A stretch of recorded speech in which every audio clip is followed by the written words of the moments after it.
नमस्कार, मी सुरेश चिरडे. आपण पाहतात महाराष्ट्र 24 न्यूज. देशात शाळेचे नाव उज्ज्वल करणाऱ्या खेळाडूंचा दिग्रजच्या दीनबाई शिक्षण संस्थेने केला सन्मान.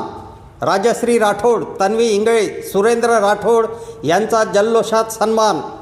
2026 world archery para series Asian para game Bangkok Thailand येथे प्रतिष्ठित आंतरराष्ट्रीय धनुर्विद्या स्पर्धेत कांस्य पदक मिळून दिग्रजची मान अभिमानाने उंचावली व भारताचे नाव जगाच्या पटलावर कोरणाऱ्या व दिग्रजची पहिली आंतरराष्ट्रीय पदक विजेती म्हणून आपले नाव सुवर्ण अक्षरांनी नोंदविणाऱ्या राजश्री धनराज राठोड हिचा सत्कार दीनबाई शिक्षण संस्थेने मोहनाबाई कन्या विद्यालय दिग्रजच्या प्रांगणात केला. राजश्री राठोड ही भीमाबाई शिंदे कनिष्ठ महाविद्यालय दिग्रजची विद्यार्थिनी आहे. तद्वतच प्रशिक्षक सुरेंद्र राठोड व राजश्रीच्या पावलावर पाऊल ठेवून नॅशनल स्पर्धेत रौप्य पदक प्राप्त करणारी मोहनाबाई कन्या शाळा दिग्रजची विद्यार्थिनी तन्वी प्रवीण इंगळे हिचा सुद्धा सन्मान करण्यात आला. विशेष म्हणजे राजश्री राठोड ही पायाने दिव्यांग आहे तर तन्वी अंध आहे. राजश्री व तन्वी यांच्या पालकांचा सुद्धा यावेळी सत्कार करण्यात आला.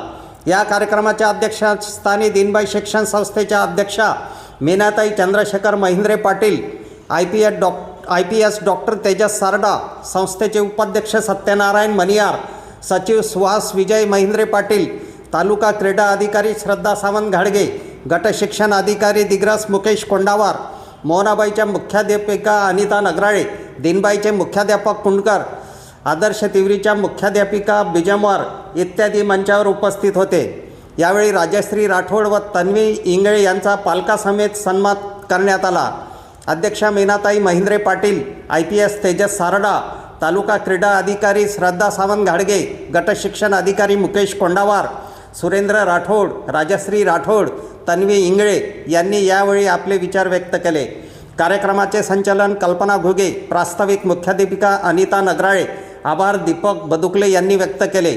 कार्यक्रमास विद्यार्थी, शिक्षक, शिक्षिका, शिक्षकेतर कर्मचारी मोठ्या संख्येने यावेळी उपस्थित होते.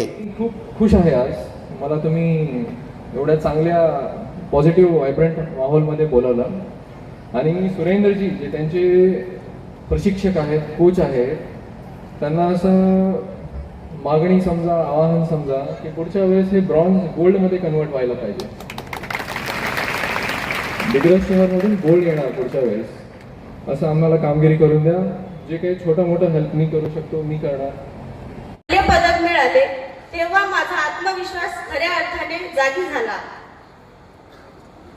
सुरू झालेला हा प्रवास आज मला 3 नॅशनल प्रतियोगिता आणि आता आंतरराष्ट्रीय पॅरा वर्ल्ड सिरीज मध्ये स्थान मिळवण्याचा पोहोचला आहे.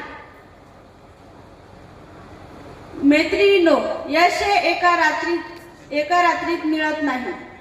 माझी आर्थिक परिस्थिती अत्यंत बिकट होती. अनेकदा वाटायचा की आता पुढे कसं जाणार. पण मी कधीही जिहा सोडली नाही, कारण मला विश्वास होता जिथे कष्ट प्रामाणिक असते तिथे परमेश्वर साथ देतेच. या प्रवासात माझे मार्गदर्शक, माझे कोच सुरेंद्र विठ्ठल राठोड सर यांचे मी मनापासून आभार मानते. त्यांनी माझ्यावर विश्वास ठेवला आणि प्रत्येक कठीण संघात मला तांत्रिक आणि मानसिक बळ दिले. मी इतकेच म्हणणार की हा तर फक्त एक टप्पा आहे. माझी ही जिहा मी कधीही सोडणार नाही. भारताचा तिरंगा जागतिक स्तरावर फडकवण्याचे माझे स्वप्न आणि पॅरा ऑलिम्पिक भारतीय सुवर्ण पदक मिळवणे हेच आता माझे एकमेव ध्येय आहे. तुम्ही सर्वांनी मला जे प्रेम आणि पाठिंबा दिला त्याबद्दल पुन्हा तुमचा एक वेळा धन्यवाद. जय हिंद, जय महाराष्ट्र. आजचा कार्यक्रम तसा बराच लांबलेला आहे, परंतु सर्वांनी तो खूप एन्जॉय केला असं दिसतंय. कारण हा जो कार्यक्रम होता तो कपोल कल्पित नव्हता, तर ती एक वास्तव कथा होती. सिनेमामध्ये आपण खूप कपोलकल्पित गोष्टी पाहतो आणि खूप स्वप्न रंगवतो, पण आजचं जे वास्तव होतं ते खरोखरच विचार करण्यासारखं होतं. मला अत्यंत आनंद होतोय की राजश्री राठोड आणि तन्वी इंगळे यांनी जे काही आर्चरीमध्ये यश संपादन केलेलं आहे आणि तेही सुरेंद्र राठोड यांच्या प्रशिक्षक पदासोबत ते प्रशिक्षक असताना त्यांनी जे यश संपादन केलेलं आहे त्या यशाला खरोखरच तोड नाही आहे. मी खूप प्राऊड फील करते की आपल्या विद्यालयाची ती विद्यार्थिनी आहे आणि हे सर्व यश ती आपल्यापर्यंत खेचून आणू शकली. तसंच तन्वी इंगळेचं पण आहे. क्रीडा प्रशिक्षक सुरेंद्र हे सुद्धा आपल्या दीनबाई विद्यालयाचे विद्यार्थी आहेत, माजी विद्यार्थी आहेत. तर हे सर्व पाहत असताना आनंदाने ऊर भरून येतो आहे. असं वाटतंय की जीवन हे फक्त स्वप्न नाही आहे, तर ती एक अडथळ्यांची शर्यत आहे. जीवन खूप खूप सुंदर आहे. वरून पाहिलं तर रंगीबेरंगी रंगांनी भरलेलं आहे, परंतु आपण जेव्हा प्रत्यक्षामध्ये उतरतो तेव्हा समजतं की जीवन ही एक अडथळ्यांची शर्यत आहे आणि हे सर्व अडथळे पार करत करत मनोधैर्य कायम ठेवत सर्व अडचणींना तोंड देत आज ही मंडळी इथपर्यंत पोचलेली आहेत आणि या त्यांच्या कर्तृत्वाला आपण सर्वजण सलाम करूया. त्यांच्या या कर्तृत्वाला आपण सर्वजण सलाम करूया. असं म्हणतात, जरूर कोई कमी है जो पाई जाती है, जरूर कोई कमी है जो पाई जाती है, उजाड़ उजाड़ के दुनिया बसाई जाती है, उजाड़ उजाड़ के दुनिया बसाई जाती है.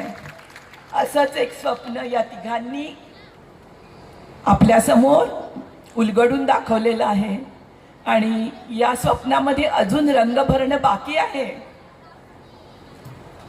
2028 आणि 2032ची स्वप्न त्यांना अजून पाहायची आहेत आणि त्या स्वप्नांना प्रत्यक्षात आणण्यासाठी त्यांची जी वाटचाल आहे ती त्यांना ठरवून त्याप्रमाणे मार्गक्रमण करायचं आहे. तर त्यांच्या या वाटचालीचे साक्षीदार आपण सर्वजण होऊया आणि त्यांच्या वाटचालीमध्ये आपण त्यांना जी काही मदत करता येईल तेवढी करूया.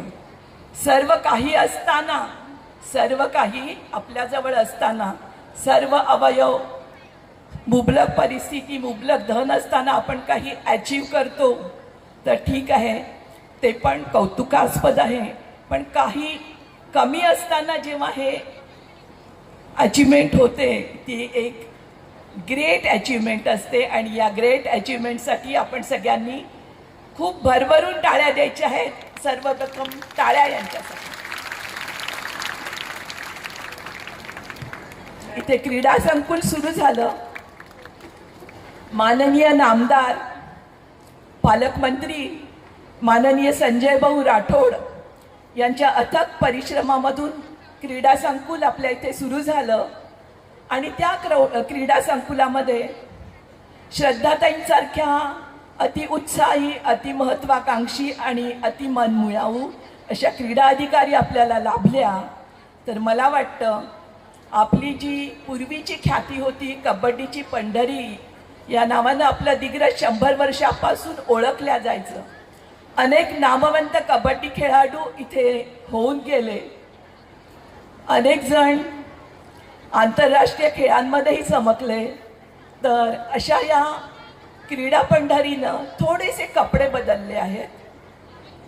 आधुनिक वेशामध्ये ती आता आर्चरी आणि ज्युडोचं प्रशिक्षण घेऊन वेगळा एक प्रकार आपल्याला दाखवत आहे. तर या वेगळ्या प्रकाराचं पण आपण स्वागत करूया आणि हे सर्व जे काही चेंजेस आहेत, हे जे सर्व काही बदल आहेत, ते बदल आपण ग्राह्य धरून पुढची वाटचाल करायला काही हरकत नाही आहे. सर्व मुलींना माझी आग्रहाची विनंती आहे की आजच्या या पाहुण्यांकडून खूप काही शिकण्यासारखं आहे. ते खूप काही आपण शिकूया आणि मी या दीनबाई शिक्षण संस्थेची अध्यक्षा या नात्याने मला एवढंच वाटतं की अनेक नवनवीन तुरे आपल्या दीनबाईच्या शिरपेच्यामध्ये खोवले जावेत अनेक नवनवीन मुकुट या दिनबाईने आणि मोनाबाईने धारण करावेत आणि आपण सर्व कृतकृत्य व्हावं. आणि ही सर्व जबाबदारी तुम्हा मुलींकडे आहे. आमच्या पुढील बातम्याच्या अपडेट पाहण्याकरिता आत्ताच आमच्या चॅनलला सबस्क्राईब करा व बेल आयकॉनवरती क्लिक करा. धन्यवाद.